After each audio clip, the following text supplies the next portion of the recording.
Hello and welcome to the France 24 interview. Our guest today is David Harris, who is the Executive Director of the American Jewish Committee.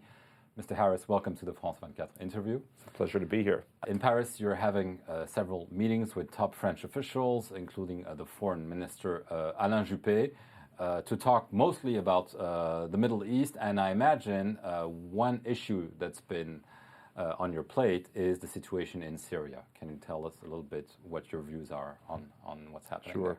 We're deeply concerned. Nearly 5,500 people, according to UN reports, are dead, including hundreds of children. And how many more are in prison, how many more are being tortured, we simply don't know, but the numbers must be very high. So we're looking for a solution. We hope the solution will include a new regime without Assad as president. But for that, we need the cooperation of other countries, and in particular, Russia, which has been an obstacle till now, and to a lesser degree, China. And of course, the last thing I would say is that in seeking to replace Assad, one needs to know what happens next. The lesson of Iraq, the lesson of Egypt, the lesson of Libya has been it's easier to oust someone than it is to replace them with something different and better, and I hope we get it right this time. There is this worry in Israel, and I imagine in the American Jewish community, that the person who replaces Assad, if he does leave, might be more dangerous than he is for Israel. I mean, it's possible, and frankly, if the person's more dangerous for Israel, the person's probably more dangerous as well for Europe and the United States, because it could represent a new Islamist faction.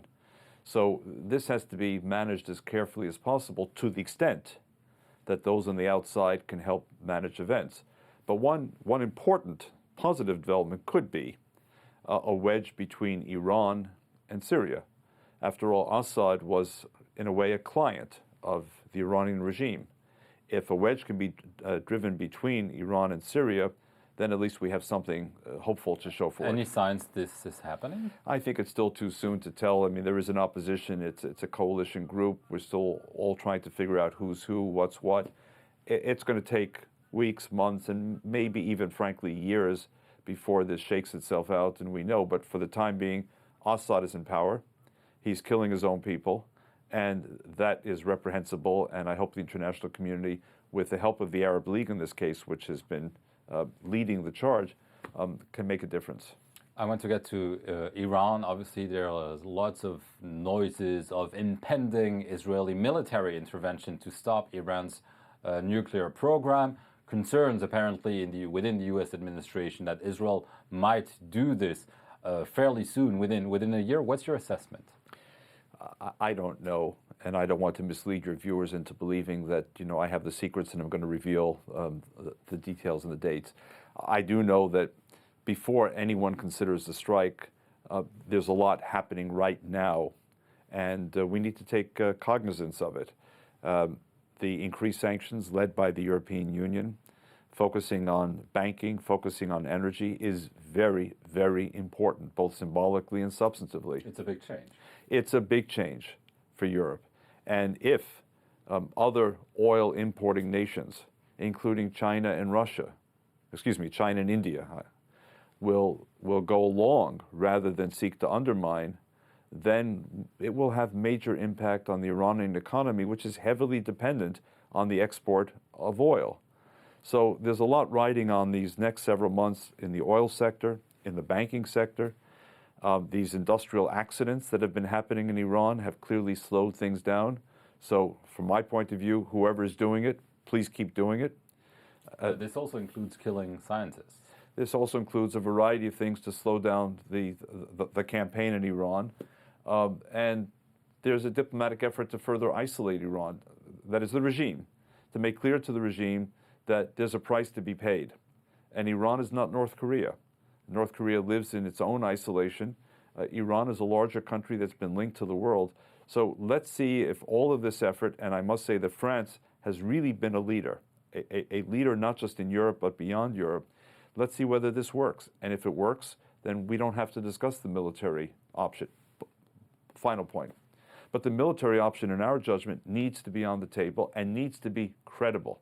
That is, Tehran needs to believe that those who say the military option is on the table, and that includes, by the way, the United States and Europeans and Israelis, the Iranians need to believe it. Do you sense that the Israelis, if the sanctions don't work, are ready to go to war? I think the Israelis, as I understand them, believe, number one, that it is the responsibility of the United States and Europe, which have said for years that it is their policy to prevent Iran from getting the bomb, that they need to continue to lead.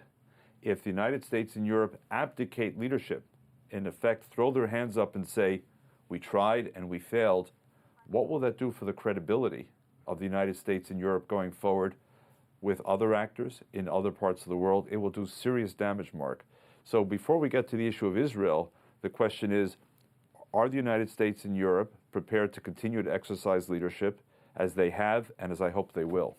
I want to get to the Israeli-Palestinian issue. It seems it's at a standstill, nothing in terms of negotiations. What do you make of that situation? First of all, I regret it because in our judgment, there's no option but the peace option, and there's no option but the two-state settlement. And AJC has been a friend of the peace process for many years. But there's at least one key element at the moment, and that is that President Abbas has been largely missing in action. We don't assess him as being prepared to lead the Palestinian people to a historic compromise with Israel for the establishment of a two-state agreement. You've lost faith in him? It's not that we've lost faith in him, but we've raised questions as to whether or not he truly is committed. Remember, for 60 years or more, the Palestinian people have been told by their leadership, in their mosques, in their classrooms, that Israel has no right to exist, that Israel has stolen Palestinian land, and that one day the Palestinians will return and take everything back. Who is the Palestinian leader who, after 60 years, is now going to stand before the same Palestinian people and say, we misled you? Because the only way to peace is a historic compromise, and that means sharing this land. Israel has accepted the notion of a historic compromise. 4 Israeli leaders in a row now have spoken of a two-state agreement and spoken of painful compromises. Negotiations will be tough. I don't underestimate all of the issues: Jerusalem, settlements, water, refugees, borders. But the key question, do we have a Palestinian leader prepared for a historic compromise that's less than the full loaf of bread? I'm not sure if President Abbas has the courage or the will to ask the Palestinian people to follow him. What about your assessment of the Obama administration's action in the Middle East? Many people are deeply disappointed by what they've achieved. Well, first of all, to be fair to any administration, this is a tough one. I mean, if Arab-Israeli peace were easy, we wouldn't be waiting 60 years for it. And every U.S. administration has tackled it, and to a large degree has walked away disappointed, and largely for the same reasons. I think the Obama administration has had some successes, and frankly, it's had some disappointments and probably some surprises along the way. They began very optimistically and very energetically in 2009, shortly after President Obama took office. They appointed a special envoy, George Mitchell.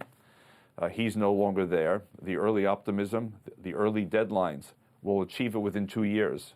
We'll have a Palestinian state at the UN by next year. All of those predictions have gone out the window. And I think the administration underestimated the difficulty of the challenge and also the stubbornness of the Palestinian side in refusing to recognize the inherent right of the Jewish people to self-determination alongside a Palestinian state. Just quickly, there is a presidential campaign going on in, there's one in France, but there's also one going back and forth between two presidential campaigns. That's true. The American presidential campaign, there's always this question whether American Jews will vote for Republicans who generally are extremely favorable to Israel in their slogans. Do you think that might happen this year? 2008, the last presidential election, President Obama got 78% of the Jewish vote. John McCain got 22% of the Jewish vote. John McCain was a senator with a long record of friendship with Israel, well known, but he only managed 22%. Barack Obama, a new senator, not as well known to the nation, he still got 3/4 of the Jewish vote. That's pretty much been the story throughout. There are fluctuations. If I were Republican, I would look to 1980, when Ronald Reagan did best of any Republican presidential candidate. He got 39% of the Jewish vote. So now I fast forward to 2012, the elections.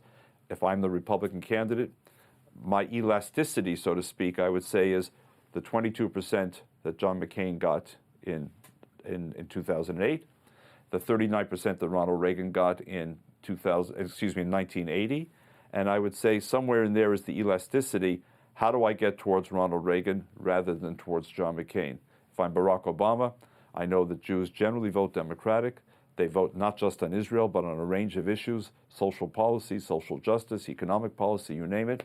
So I want to appeal to the broad sort of range of interests of American Jews. So Jews are in the news. Jews are always a factor in the American elections, especially in states like Florida. Jews are not a monolithic community, and there may be some elasticity.